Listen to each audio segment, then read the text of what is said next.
চাৰিটা খাদ্যৰ মাজত আল্লাহ পাক ইমানেই বৰকত ৰাখি থৈছে যিসকলৰ যৌৱন শক্তি কম, যদি ৰাতি ৰাতি এই চাৰিটা খাদ্য বস্তু একেলগে মিলাই খাব পাৰে মৃত্যু পৰ্যন্ত যৌৱন শক্তি নকমে, যৌৱন শক্তি বৃদ্ধি হৈয়ে থাকিব। সুবহানাল্লাহ। এই চাৰিটা খাদ্যৰ কথা আল্লাহ পাক কোৰআনে কাৰিমত বাৰ বাৰ কৈছে। ৰাসূল পাক সাল্লাল্লাহু আলাইহি ওয়াসাল্লাম এই চাৰিটা খাদ্যৰ কথা বাৰ বাৰ কৈছে। আল্লাহ তাআলা এই চাৰিটা খাদ্যৰ কথা শিফা বুলি কৈছে। সুবহানাল্লাহি বিহামদিহি।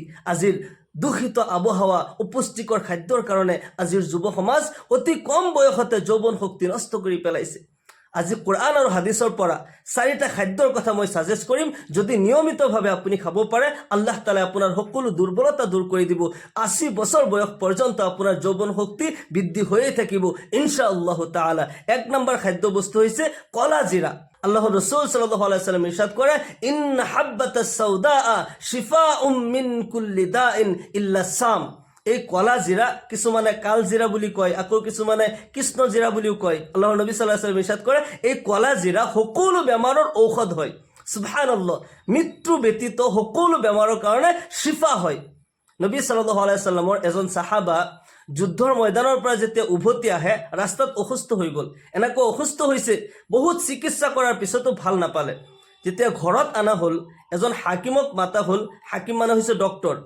ইবনে আতিক নামৰ হাকিমক যেতিয়া মাতা হৈছে, তেওঁ যেতিয়া পৰীক্ষা কৰিলে, পৰীক্ষা কৰি দেখা পালে যে তেওঁৰ বেমাৰ ৱাকিঈ নিশ্চয় বহুত ডেঞ্জাৰ বেমাৰ হয়। তেওঁ কি কৰিলে, 5টা কিংবা 7টা কলা জিৰাৰ দানা খুৱাই দিলে আৰু অলপমান পানী খুৱাই দিলে। কিছু মুহূৰ্তৰ ভিতৰত সাহাবাজন সুস্থ হৈ উঠিল। সুবহানাল্লাহ। হযৰত ইবনে আতিকে কয়, মই ৰাসূলুল্লাহ সাল্লাল্লাহু আলাইহি ওয়াসাল্লামৰ পৰা শুনিছো আল্লাহৰ নবী সাল্লাল্লাহু আলাইহি ওয়াসাল্লাম ইৰশাদ কৰিছে, ইন্না হাব্বাতাস সাউদা শিফাউম মিন কুল্লি দাইন ইল্লা সাম। কলা জিৰা সকলো বেমাৰৰ ঔষধ হয়, সকলো বেমাৰৰ কাৰণে শিফা হয়, মৃত্যু ব্যতীত সকলো বেমাৰৰ ঔষধ হয়। এক নম্বৰ খাদ্য বস্তুটো হৈছে কলা জিৰা। মনত ৰাখিব, পিছত কেনেকৈ খাব লাগে ভিডিঅ'ৰ শেষত মই ধুনীয়াকৈ বুজাই দি আছো। এক নম্বৰ কলা জিৰা। 2 নম্বৰ হৈছে খেজুৰ। খেজুৰ জান্নাতি ফল হয়। আল্লাহ ৰাব্বুল আলামিন খেজুৰ সম্পৰ্কে কোরআনে কারিমত এনেদরে ইরশাদ করে, ওহুজ্জি ইলাইকি বিজিজইন নাখলা তুসাকিতু আলাইকি রুতবান জানিয়া। হযরত ঈসা আলাইহিস সালামৰ মাক মাৰিয়াম আলাইহিস সালাম যেতিয়া বনবাসত আছিল, প্ৰসৱ বেদনাৰ সময়ত এক খেজুৰ গছৰ তলত তেওঁ আশ্ৰয় ল'লে। এই ঘটনা বুজিবলৈ আমি অলপমান আগুৱাই যাব লাগিব।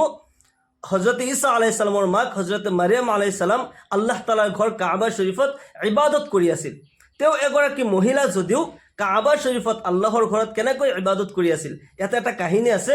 মাৰিয়াম আলাইহিস সালাম যেতিয়া তেখেতৰ মাকৰ গৰ্ভত আছিল, সেই সময়ত মাকে মান্নত কৰিছিল। আল্লাহ তাআলাই কোৰআনে কাৰিমত এনেদৰে ইৰশাদ কৰে, ইজ ক্বালাত ইমৰাতু ইমৰান ৰব্বি ইন্নী নাযাৰতু লাকা মা ফি বাতনি মুহাৰৰান ফাতাকাব্বাল মিন্নী ইন্নাকা আনতাস সামিউল আলিম।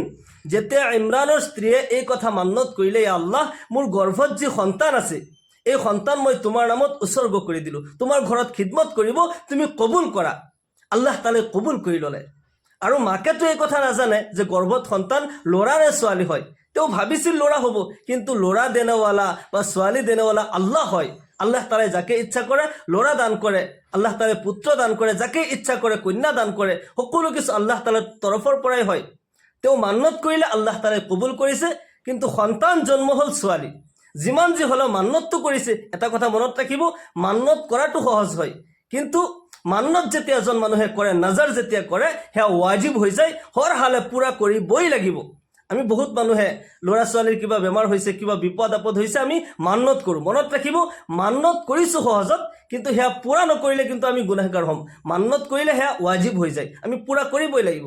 যিমান যি হ'লেও ইমৰানৰ স্ত্ৰীয়ে মান্নত কৰিছে আৰু আল্লাহ তাআলাই কন্যা সন্তান দান কৰিলে, আৰু কন্যা সন্তানকে আল্লাহৰ ঘৰত উৎসৰ্গ কৰি দিলে। হযৰত মাৰিয়াম আলাইহিস সালাম যেতিয়া দৌৰাদৌৰি কৰিব পাৰে, খেলা ধূলা কৰিব পাৰে, তেনে সময়তে আল্লাহৰ ঘৰত তেওঁ দি দিলে, আল্লাহৰ ঘৰ খিদমত কৰিব। আৰু তেখেতৰ ৰক্ষণাবেক্ষণৰ দায়িত্ব দিয়া হ'ল হযৰত জাকাৰিয়া আলাইহিস সালামক। তেওঁ দেখভাল কৰে, যি বস্তু লাগে সময়ত আনি দিয়ে, তেওঁ সকলো যা যোগাৰ কৰি দিয়ে। কিছুদিন যেতিয়া পাৰ হ'ল, হযৰত মাৰিয়াম আলাইহিস সালামে আল্লাহ তাআলাৰ ঘৰত খিদমত কৰি আছে, হযৰত জাকাৰিয়া আলাইহিস সালামে যেতিয়া যি লাগে দি আছে, দেখভাল কৰি আছে। এদিন এখন হযৰত জাকাৰিয়া আলাইহিস সালাম মাৰিয়াম আলাইহিস সালামৰ কামৰাত প্ৰৱেশ কৰি, তেখেতৰ কোঠালিত প্ৰৱেশ কৰি বেমৌচমৰ কিছুমান ফল দেখা পাই আচৰিত হৈ গ'ল, যিবোৰ নেকি এই বতৰত নাই। তেনেকুৱা ফল কিছুমান দেখা পালে।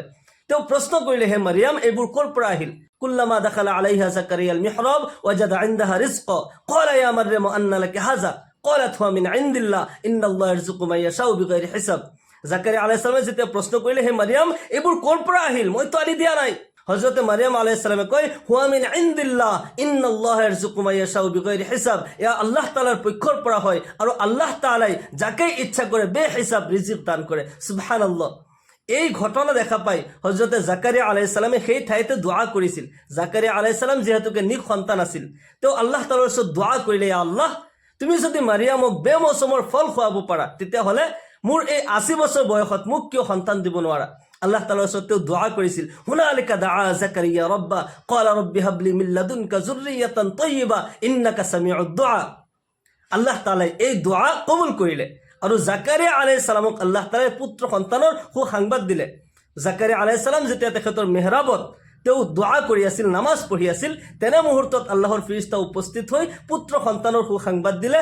জাকাৰিয়া আলাইহিস সালামৰ সন্তান জন্ম পালে হযৰতে ইয়াহয়া আলাইহিস সালাম। যিসকলৰ নেকি হাই সন্তান নাই, তেওঁলোকে এই দোয়াটি পঢ়িব লাগে, রব্বি হাবলি মিন লাদুনকা যুররিয়াতান তাইয়্যিবা ইন্নাকা সামিউদ দুআ। 2 রাকাত নফল নামাজ পঢ়ি আল্লাহ তাআলাৰ ওচৰত স্বামী স্ত্ৰী সকলোৱে দোয়া কৰিব, আল্লাহ তাআলাই নিশ্চয় সন্তান দান কৰিব। আল্লাহ তাআলাই যাকে ইচ্ছা কৰে পুত্ৰ দান কৰে, যাকে ইচ্ছা কৰে কন্যা দান কৰে। এইফালে বাৰু নাযাওঁ, হযৰতে মাৰিয়াম আলাইহিস সালাম তেওঁ যেতিয়া গাভৰু হ'ল, আল্লাহ তাআলাৰ পক্ষৰ পৰা হযৰতে জিব্ৰাইল আলাইহিস সালাম উপস্থিত হৈ পুত্ৰ সন্তানৰ সুসংবাদ দি আছে। মারিয়াম আলাইহিস সালাম ভয় খাই গ'ল। মইতো আজিলৈকে কোনো বেগানা পুৰুষক দেখাও নাই, তাজ কৰিম দূৰৰ কথা, কোনো বেগানা পুৰুষক মই দেখাও নাই, মোৰ কেনেকৈ সন্তান হ'ব পাৰে? হযৰত জিব্ৰাইল আলাইহিস সালামে কয়, তোমাৰ প্ৰভুৰ এয়াই ইচ্ছা হয়, আল্লাহ তাআলাৰ এয়াই ইচ্ছা হয়। হযৰত জিব্ৰাইল আলাইহিস সালামে তাফসীৰ ইবনে কাসিৰত লিখিছে, মাৰিয়াম আলাইহিস সালামক ফুক মাৰি থৈ গুচি গ'ল, অৰ্থাৎ আল্লাহ ৰাব্বুল আলামিনৰ ৰূহ হযৰত মাৰিয়াম আলাইহিস সালামৰ গৰ্ভত আহি গ'ল। আল্লাহ তাআলাৰ পক্ষৰ পৰা হযৰত জিব্ৰাইল আলাইহিস সালামে ফুক মাৰি থৈ গুচি গ'ল। হযৰত মাৰিয়াম আলাইহিস সালাম যেতিয়া গৰ্ভৱতী হৈছে, সকলো মানুহে লানত কৰি আছে, অভিশাপ দি আছে, তোমাৰতো বিয়া হোৱা নাই, সন্তান ক'ৰ পৰা আহিল, গৰ্ভত কেনেকৈ সন্তান আহিব পাৰে? সেইবুলি সকলোৱে তুচ্ছ তাচ্ছিল্য কৰি সকলোৱে ঘিণ কৰিছে আৰু তেখেতক ইয়াৰ পৰা ওলাই দিয়া হ'ল। মাৰিয়াম আলাইহিস সালাম জংঘলে জংঘলে ঘূৰি ফুৰিছে, কাবা শৰীফৰ পৰা সেই য'ত নেকি বাইতুল মুকাদ্দাছ আছিল জেৰুজালিম, সেই জংঘলত মাৰিয়াম আলাইহিস সালামে ঘূৰি ফুৰিছে। তেওঁ কেতিয়াবা কান্দে, ইয়া আল্লাহ, ইয়াৰ পূৰ্বে যদি মোৰ মৃত্যু হৈ গ'ল হয়, মই যদি মানুহৰ স্মৃতিৰ পৰা একেবাৰে হেৰাই গ'লোহেঁতেন, তেতিয়াহ'লে ইমান ডাঙৰ অপবাদ মানুহে দিব নোৱাৰিলেহেঁতেন। এনেকৈ কান্দি কান্দি ঘূৰি ফুৰিছে। তেখেতৰ যেতিয়া প্ৰসৱ বেদনা উঠিল, এই প্ৰসৱ বেদনাই তেখেতক এক খেজুৰ গছৰ তলত আশ্ৰয় ল'বলৈ বাধ্য কৰিলে। তেওঁ যেতিয়া বহিলে, তেনে মুহূৰ্তত এটা আৱাজ পালে, তলৰ পৰা এটা আৱাজ আহিল, হে মাৰিয়াম, তুমি চিন্তা নকৰিবা, তোমাৰ প্ৰতিপালক তোমাৰ লগত আছে। চোৱা, তোমাৰ পাদদেশত তোমাৰ প্ৰতিপালকে এটা নিজৰা সৃষ্টি কৰি দিছে, তুমি ইয়াৰ পৰা পান কৰা। আৰু তুমি যি গছৰ তলত বহি আছা, এই খেজুৰ গছৰ গুৰত তুমি ইয়াৰ কাণ্ডত তুমি লৰাই দিয়া, ই তোমাৰ ওচৰত পকা তাজা খেজুৰ পেলাব, তুমি সেয়া খোৱা, এয়া তোমাৰ কাৰণেও পুষ্টিকৰ হয়, তোমাৰ সন্তানৰ কাৰণেও পুষ্টিকৰ হয়। সুবহানাল্লাহ। হযৰত মাৰিয়াম আলাইহিস সালামক সেই সময়ত আল্লাহ ৰাব্বুল আলামিন খেজুৰৰ বাহিৰে অন্য খাদ্যও দিব পাৰিলেহেঁতেন, কিন্তু আল্লাহ তাআলাই জানে এই সময়ত তেওঁৰ কাৰণে কি জৰুৰী হয়, তেওঁৰ কাৰণে কোনটো পুষ্টিকৰ হয়, পেটৰ সন্তানৰ কাৰণে কোনটো পুষ্টিকৰ হয়। সেইকাৰণে যিসকল মহিলা মা ভনীসকল আছে, যিসকল গৰ্ভৱতী হয়, তেওঁলোকে খেজুৰ খাব। খেজুৰ খালে সেয়া মাকৰ কাৰণেও পুষ্টিকৰ হয় আৰু সন্তানৰ কাৰণেও পুষ্টিকৰ হয়। 2 নম্বৰ খাদ্য বস্তুটো হৈছে খেজুৰ। খেজুৰ জান্নাতি ফল হয়, আল্লাহ ৰাব্বুল আলামিন জান্নাতৰ পৰা পঠাইছে। জান্নাতৰ পৰা কেনেকৈ আহিল সেইটো কাহিনী আছে, সেইখিনি বাৰু পিছত কোনো এটা ভিডিঅ'ত কম। 3 নম্বৰ খাদ্য বস্তু হৈছে মৌ। মৌ অত্যন্ত ফজিলতপূৰ্ণ বৰকতপূৰ্ণ খাদ্য হয়, এয়া মানুহৰ কাৰণে শিফা হয়। আল্লাহ তাআলাই কোৰআনে কাৰিমত মৌ সম্পৰ্কে এনেদৰে ইৰশাদ কৰে, فأوحى ربك إلى النحل أن اتخذي من الجبال بيوتا ومن الشجر ومما يعرشون ثم كلي من كل الثمرات فاسلكي سبل ربك ذللا اخرج من بطونها شراب مختلف ألوانه فيه شفاء للناس। سبحان الله। আল্লাহ তাআলাই মৌমাখিৰ অন্তৰত ওহী কৰি দিলে, আল্লাহ তাআলাই জনাই দিলে, তোমালোকে 3টা স্থানত তোমালোকে বাহা বনোৱা। এটা হৈছে পাহাৰীয়া অঞ্চলত, আৰু এটা মানুহৰ ঘৰৰ চুকে কোণে, আৰু এটা হৈছে গ্ৰামাঞ্চলৰ বৃক্ষবোৰত তোমালোকে বাহা বনোৱা, যাতে সকলো মানুহে ইয়াৰ পৰা ফায়দা হাসিল কৰিব পাৰে। মানুহে সাধাৰণতে এই 3টা স্থানত বসবাস কৰে। কিছু সংখ্যক মানুহ পাহাৰীয়া অঞ্চলত থাকে, কিছু সংখ্যক মানুহ গ্ৰামাঞ্চলত থাকে, আৰু কিছু সংখ্যক মানুহ চহৰত থাকে। মৌমাখিয়ে এই 3টা জায়গাতেই বাহা বনায় যাতে সকলো মানুহে ইয়াৰ পৰা উপকৃত হ'ব পাৰে। আল্লাহ তাআলাই মৌমাখিক কয়, তোমালোকে প্ৰতি ফুলৰ পৰা প্ৰতি ফলৰ পৰা তোমালোকে পান কৰা, আৰু তোমাৰ পেটৰ পৰা যি ৰস নিগৰি পৰিব সেয়া মানুহৰ কাৰণে শিফাদায়ক হয়, উপকাৰী হয়। সেইকাৰণে মৌ অত্যন্ত ফজিলতপূৰ্ণ বৰকতপূৰ্ণ খাদ্য হয়। ৩য় নম্বৰ খাদ্যবস্তু হৈছে মৌ। 4 নম্বৰত খাদ্যবস্তু হৈছে যিটো ফজিলতপূৰ্ণ খাদ্য, সেয়া হৈছে গাখীৰ। আল্লাহৰ নবী সাল্লাল্লাহু আলাইহি ওয়াসাল্লাম ইৰশাদ কৰে, আলাইকুম বি আলবানিল বাকাৰ, তোমালোকে জৰুৰীভাৱে গৰুৰ গাখীৰ পান কৰিব। আল্লাহ তাআলাই তাতে শিফা ৰাখিছে। সুবহানাল্লাহ। গাখীৰ এনেকুৱা এটা খাদ্য বস্তু হয় যিটো নেকি খোৱাৰ লগে লগে পিয়াহ দূৰ হৈ যায় আৰু এটা ভোক দূৰ হৈ যায়। এনেকুৱা এটা খাদ্য যিটো নেকি দুটা কাম কৰে, এটা হৈছে পিয়াহ দূৰ হয়, লগতে ভোক দূৰ হৈ যায়, পেটো ভৰি যায়।